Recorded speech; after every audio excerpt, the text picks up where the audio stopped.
When I was reading through the story of your family in your early years, it actually seemed pretty idyllic. Yeah, I mean, I didn't grow up with loads of money. Like, we weren't hard up, but we weren't rich. The one thing that I've learned from my parents the most is it doesn't matter about the things and the specifics. It's about the energy you create within what you have. So like, we would go camping in the garden and my dad would pretend to be a bear in the middle of the night. And I believe to this day it was a bear. They used to just create these experiences and it was all about feeling. That's what I remember the most from my childhood, more so than anything else. Like, it's weird, like I was in hospital a lot of my childhood and I never ever thought I was sick because my mum and dad never treated me as if I was. It never became a definitive of who I was. There was just always this air of making the best of whatever the moment was, even if it was tough. What was the first time you went to hospital? I think I was 8 and we was in Epping Forest and I just remember I couldn't breathe and I collapsed.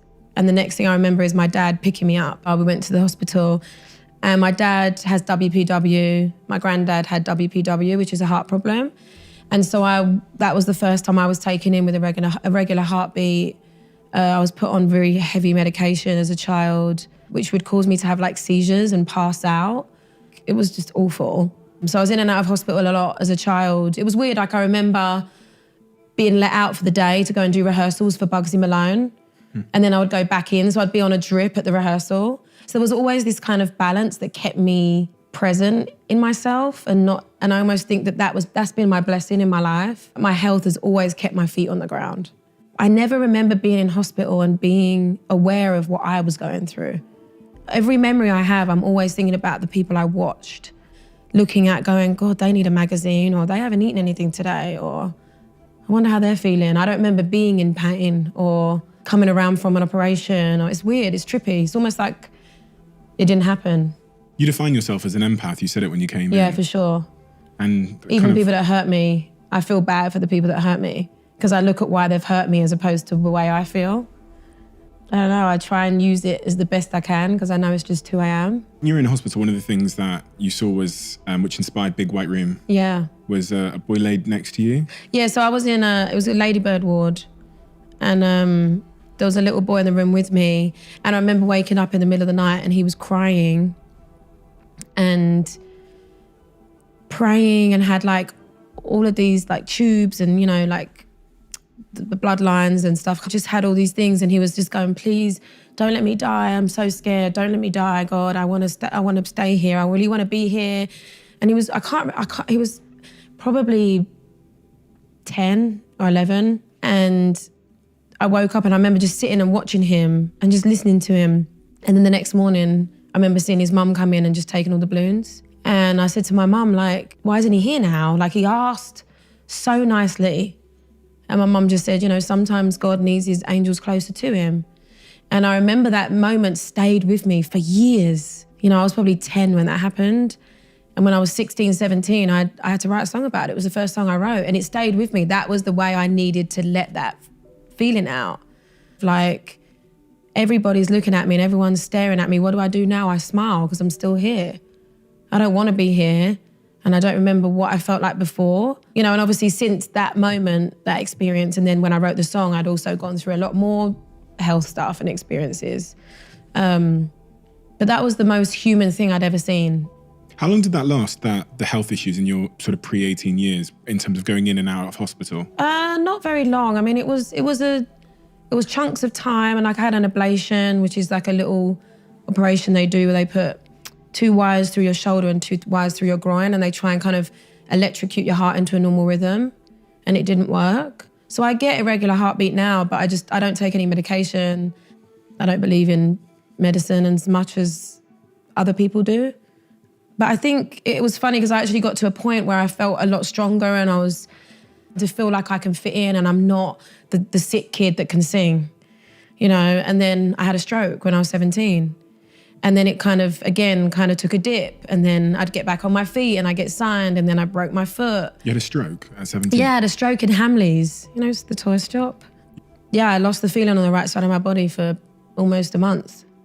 And now all my issues have been on this side. It's so weird because like when people go, oh my God, you had a stroke? And I'm like, yeah, I don't even think about it. I don't want to define myself on it. I don't want to introduce myself with it. Because like, I'm grateful it happened, because if those things hadn't happened in my life, you know, the menieres, the uterus issues I've had, the fertility thing, the miscarriage, like you grow in moments of sadness and pain, you know? And I grew up in those moments and I didn't take my body for granted. And so it almost feels like my health has just always had my back. When my life has gone like this, it's always kind of gone, take a second. And for a long time, I felt like I was cast with this spell, that like every time I kind of got somewhere, like I was just about to break America and I broke my foot and I had to pull out of opening for Katy Perry on tour and all these things that like, you know, you've got your thing, you sit with your team and you go, this is gonna happen and this, and great, and everyone's excited, and then I get sick. And you know, even to recently, I was about to release my album and I was in a car accident and I had a throat issue where I had nerve and tissue damage and I couldn't sing, and then my menieres, and I went deaf in this ear.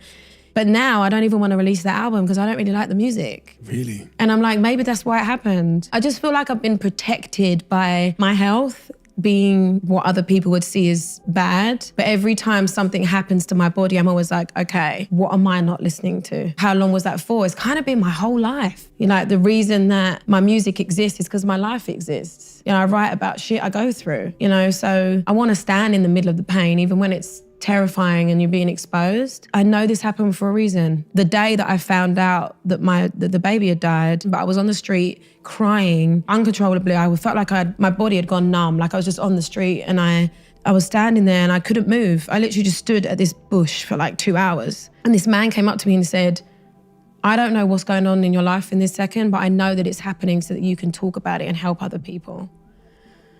And I remember just going, that's the story of my life. And the anger I felt, where I was like, why can't this just be about me? Like, why do I have to help someone else? And then I realized that is what I've been called on to do. Like, I know that what I do is so much bigger than me. It's about the feeling that you can hand over to someone that they can't find themselves. And I have experienced so many things that are so randomly rare. And then also I've experienced things that aren't rare at all, but no one talks about. And the amount of women and men that have been close to someone losing a baby or having infertility issues or losing children themselves, or even women that have had children that don't know how to connect with their children, talking about that pain not only helped me, but helped other people. It is such an amazing feeling for me to be able to give that to someone that can't find it on their own.